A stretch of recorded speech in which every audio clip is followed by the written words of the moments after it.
Segundo tema, Bolivia, y tercer tema, Cuba, más adelante. Evo Morales es ya el presidente con más tiempo en el poder en toda la historia de Bolivia y está aspirando a un cuarto mandato hasta 2025 y promete que será el último. Dice que sería algo histórico. Por cierto, el presidente Morales aprobó una constitución en el año 2009 que prohibía la reelección continua más de una vez. Pero eso fue en 2009.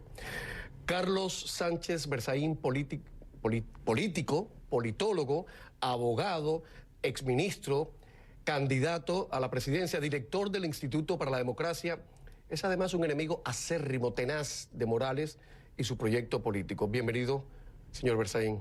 Buenas noches. Gracias, Camilo. Todo bien, pero eso enemigo personal no. Yo soy enemigo del atropello. No, dije dictadura. Que acérrimo y tenaz. Sí. No personal. No, adversario, porque Evo Morales representa en Bolivia, y lo confiesa esta introducción, todo lo que los bolivianos no quieren. Lo que él dice que es un récord de ser el presidente, entre comillas, que más tiempo está en el gobierno, es la prueba de que es un dictador abusivo del grupo del castrochavismo, porque la regla en democracia es la alternancia en el poder. Y cuando él llegó al gobierno en la República de Bolivia, no había posibilidades de elección continua. Cambió la Constitución el año 2009, como usted ha señalado, liquidó la República de Bolivia, estableció el Estado plurinacional en el molde de Chávez, la misma Constitución y en el modelo nicaragüense, y a partir de eso estableció que se podía reelegir por una vez. Se reeligió esa vez el 2009 y ya violó su Constitución el 2014 con un fallo, una sentencia infame de su manipulada Corte Suprema de Justicia, Tribunal Supremo o Tribunal Constitucional, y ahora está haciendo lo mismo para prorrogarse en el poder. O sea, eso que considera Evo Morales es un récord. Es la prueba que el mundo tiene que observar de cómo una persona cometiendo crímenes de todo tipo permanece indebidamente en el poder y hace de eso un motivo de jactancia. En todo caso ha prometido que es el último mandato. Bueno, es como el criminal que dice, este es el último banco que voy a asaltar. No lo voy a hacer más, ¿no? Claro. Sí. En todo caso, señor Berzaín, debo decirle que mis productores están en conversaciones en este momento con representantes del gobierno, extendiéndole incluso una invitación al canciller de Bolivia, dándole la oportunidad de responder a todo cuanto usted exprese hoy en este programa. Qué maravilla, ¿vale? Qué maravilla, porque así por lo menos con la ayuda de CNN hacemos un poco de llamado de atención de Bolivia y de la democracia que ya no se puede practicar allá. Pero lo vamos a hacer democracia electrónica. Usted habla hoy y mañana, si Dios quiere, o pasado mañana, el gobierno responderá en este programa. Encantado. Las puertas están abiertas. Señor Berzaín, el FMI pronostica en 2019 un crecimiento de un 4% de la economía boliviana y un 3,9% para 2020. Estamos hablando de unos índices que cortan el aliento respecto a otros países, porque tengamos en cuenta que como promedio la economía de América Latina no va a alcanzar un 2% en 2019. Más datos. El Banco Mundial dice que el 61% de los bolivianos tienen hoy ingresos medios frente al 70% que vivía en la pobreza cuando Evo Morales llegó al poder. Mi pregunta es, ¿tienen razón los que sostienen que esos índices económicos podrían redimir a Evo Morales en Bolivia como a Donald Trump en los Estados Unidos? Bueno, primero, el tema de los índices económicos es muy cuestionable. Eso es lo que se llama dibujo libre. En un país sin democracia como Bolivia, Evo Morales controla el Banco Central, ha liquidado la independencia de todos los poderes del Estado, controla la Contraloría General de la República y ha liquidado la independencia de las superintendencias sectoriales, las que manejan el control de las economías. Ha hecho de Bolivia un país de nuevo centralista y estatista, todo es estatal. Yo le voy a dar unos datos económicos del Banco Mundial y el Fondo Monetario sobre Bolivia. Balanza comercial. En el régimen de Evo Morales, el año 2014, 500 millones negativos, o sea, más importación que exportación. El 2015, 730 millones. Negativos. El 2016, 3.650 millones de balanza comercial negativa. Y el 2017, 3.830 millones de dólares de más importación que exportación. Una pregunta. En el caso del tema de las exportaciones y las importaciones, ¿a esa información el FMI accede más allá de la estructura de información del gobierno?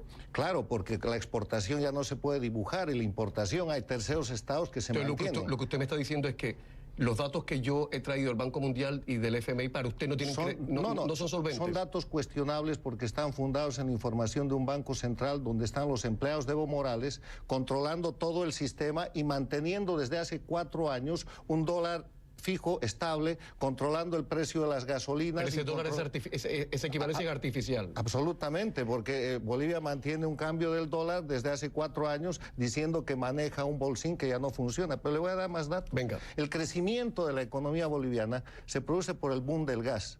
Y el boom del gas se produce porque en el gobierno del presidente Sánchez Lozada del año 94-95 se hace un proceso de capitalización. El año 95, la economía de Bolivia era de una exportación de 1.210 millones de dólares, así de chiquitita. Y de eso, 87 millones eran gas, que quiere decir el 7,19%. El año 2003, después de un proceso de crecimiento, cuando derrocan al presidente Sánchez Lozada, las exportaciones eran 2.170 millones de dólares. Y de eso, 398 eran gas, o sea, el 18,34%.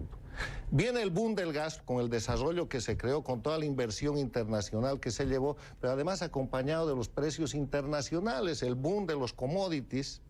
Y el año 2014... Bolivia exporta 13.500 millones de dólares, de los cuales 6.270, el 49% aproximadamente, es gas. El año 2017, el año pasado, las exportaciones de Bolivia, la economía de Bolivia se contrae a 9.070 millones de dólares, de los cuales 2.370 son gas, o sea, el 26%. Bolivia ya no tiene gas. Ese es uno de los malos manejos del gobierno de Evo Morales, uno de sus éxitos, porque con lo que llamó nacionalización liquidó toda la inversión, se dejó de hacer exploración y hoy día Bolivia no puede cumplir al mismo tiempo los contratos de gas con Argentina y con Brasil. Y derrocaron al presidente Sánchez Lozada en el 2003 diciendo que no se debía vender gas a Chile y le dan gas a la Argentina para que se los revenda a Chile. Dígame una cosa, el gobierno se pavonea de que no hay inflación en términos alarmantes en Bolivia. ¿Hasta qué punto eso es cierto o falso? ¿Cómo va a haber inflación si ellos están controlando la emisión? Ellos están controlando con el Banco Central el tipo de cambio y están controlando los datos económicos. Pero lo que sí hay en Bolivia, y ese es otro dato que quiero decir, ellos tienen un indicador de que la pobreza disminuye, pero la desigualdad ha crecido. Hoy día, como existen en Venezuela un grupo de bolirricos, de nuevos ricos de la burguesía chavista, en Bolivia existe también una burguesía que tiene muchísimo dinero, vinculada además al narcotráfico y al lavado de dinero, y la gente pobre, hoy en día en Bolivia, la gente que vive de un sueldo, el empleado, el maestro, inclusive el policía y el militar, el sueldo del mes ya no les alcanza para cerrar el mes. Dígame una cosa, señor Berzaín, en el caso de lo que usted ha dicho de esas alegaciones, de la implicación, cuando usted habla de narcotráfico, ¿usted está implicando al presidente Morales? Obviamente que sí. ¿Por qué? Porque Evo Morales, él se implica solo. ¿Por qué razón? Evo Morales es el dirigente cocalero de todos los sindicatos cultivadores de la coca ilegal que están ubicados en una zona que se llama el Chapare o el Trópico de Cochabamba. La enemistad que Evo declara y confiesa contra mí viene de ahí. Pero vamos a intentar dejar las cuestiones personales a un lado, porque si no la gente va a decir, el señor Berzaín se está despachando en CNN porque le tiene manía a Evo. He empezado aclarando. Y Evo mañana se va a despachar contra, o el que venga del gobierno, contra Berzaín. He empezado aclarando que no es así. Mi pregunta es, política. ¿hay pruebas fehacientes a nivel, digamos, de Departamento de Estado, o de Interpol, o de la DEA, o cualquier otra organización que de verdad tenga credibilidad en el tema de la lucha contra el narcotráfico? Le voy a dar 3 datos. ¿Contra Evo Morales? Sí, señor. Le voy a dar 3 datos y técnicamente Evo Morales debería terminar como el Chapo Guzmán. ¿Por qué razón? Los sindicatos cocaleros de Bolivia, el año 2003, producían 3.000 hectáreas de coca ilegal. La lucha contra el narcotráfico había bajado del año 94 de 50.000 hectáreas a 3.000. Hoy día producen más de 80.000. Y esa coca ilegal produce cocaína. Los sindicatos de cocaleros del Chapare, donde ha llevado Evo Morales hace unas semanas al secretario Almagro, ya no son productores solo de coca, sino de pasta a base de cocaína, y eso está demostrado. Evo Morales ha expulsado la DEA, ha expulsado a AID y sostiene, y lo invito a revisar el discurso de Evo Morales en las Naciones Unidas el año 2016, él sostiene que la lucha contra el narcotráfico es un instrumento creado por el imperialismo norteamericano para oprimir a los pueblos, rescatando el discurso del Che Guevara de los 60 y de Fidel Castro y actualizándolo, que decía que hay que narcotizar la sociedad americana como un instrumento de lucha contra el imperialismo. Tercer elemento.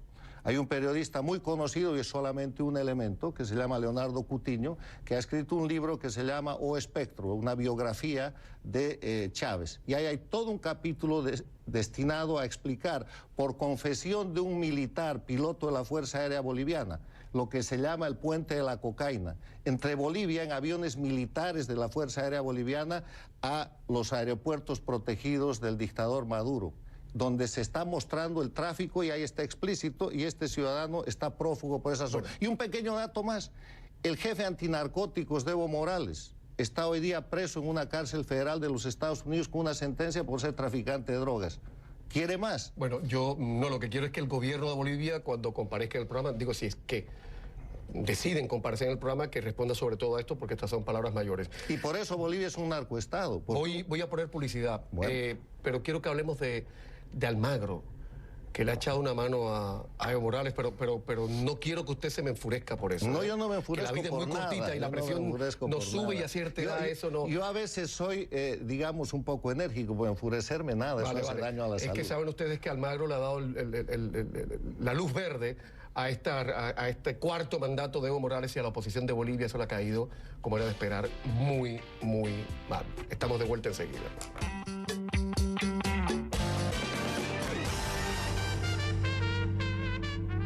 No es una posición política, es una forma de vida. Es una forma de vida. Estamos hablando con Carlos Sánchez Berzaín,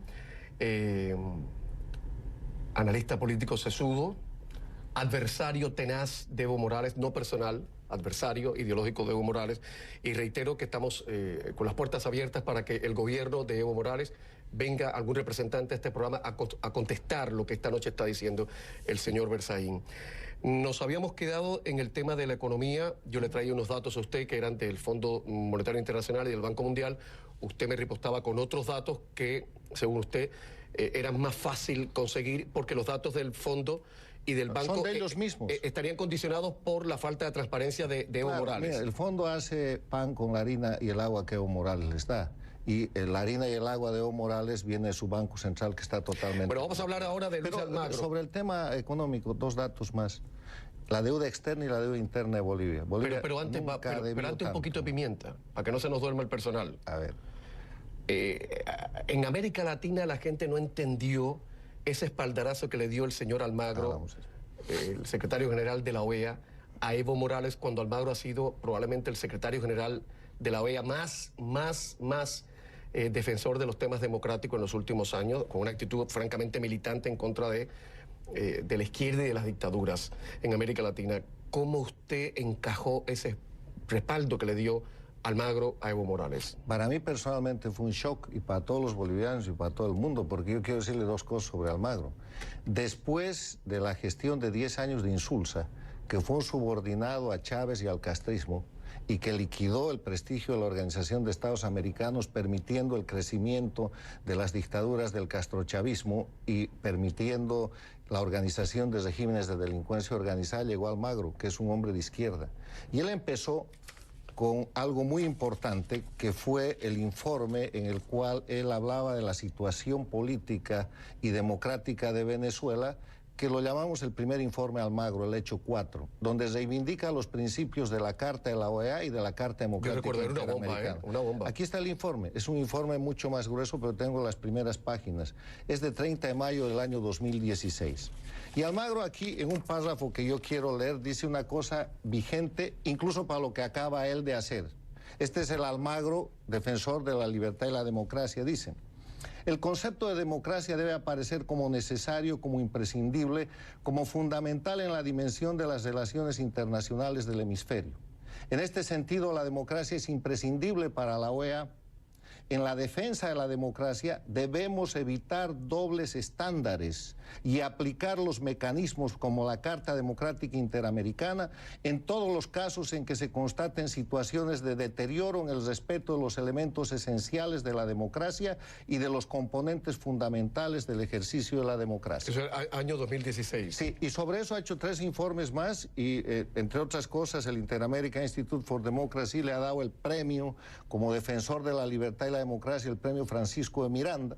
Bueno, que eso tiene que ver usted, ¿no? No, yo soy un miembro del directorio, pero yo he votado. ¿Pero le van a retirar el premio a Almagro? No, ese es el premio a lo que él estaba haciendo. Además, yo creo que en este tema el mundo y América está esperando una rectificación de Almagro, porque Almagro ha cometido un gravísimo error. Aquí, esto es lo que dice Almagro, y va a Bolivia, un país donde no se cumple ninguno de los elementos esenciales. En Bolivia hay decenas de presos políticos, y es otra cosa que yo le pido que cuando vengan los representantes del gobierno boliviano expliquen, y le dejo algunos nombres: Leopoldo López, Leopoldo Fernández, el exgobernador de Pando, todos los detenidos en el tema de la masacre que Evo Morales hace en el Hotel Las Américas, el propio general Gary Prado, que capturó al Che Guevara, es un preso político en su casa, y otra gente. En Bolivia hay más de 1.200 exiliados políticos. En Paraguay, en el Brasil, en el Perú, en España, en los Estados Unidos, con reconocimiento de ACNUR, que es la Organización de las Naciones Unidas para los Refugiados.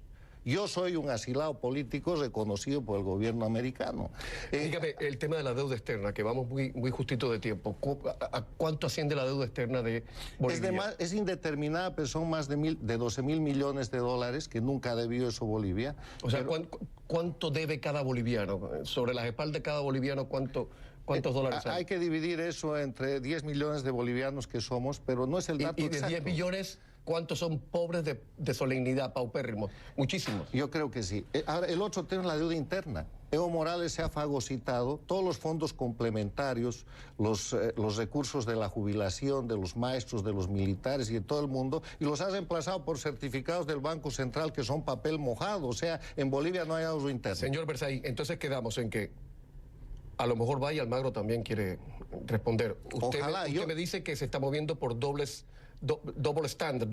Yo acuso a Almagro de tener un doble estándar, de defender la democracia respecto a Venezuela, hacer grandes discursos contra la dictadura cubana, empezar a moverse en Nicaragua y en Bolivia apoyar al dictador, y además visitar la zona cocalera del narcotráfico e ir como representante de la OEA a la fábrica de urea de Evo Morales, que fabrica un precursor para la droga en un lugar que es el centro de la cocaína en Bolivia. Bueno, pues una precisión nada más. Cuando dice fábrica de Evo Morales, es fábrica del Estado boliviano. Fábrica del Estado. No, pero quería saber. Debió ser una inversión privada en la frontera con el Brasil. Pero quería para que la gente supiera claro, y que la ubica en el centro y la hace una inversión estatal, con corrupción en el precio de construcción, pero con la clientela que es el narcotráfico. Bueno, pues queda dicho lo que queda dicho. Señores del gobierno de Evo Morales, las puertas están abiertas. Señor Almagro, sabe usted que las puertas están abiertas para responderle al señor Berzaín. Muchas gracias, buenas noches. Esperamos de Almagro una reivindicación a su posición real. Vamos a ver qué pasa.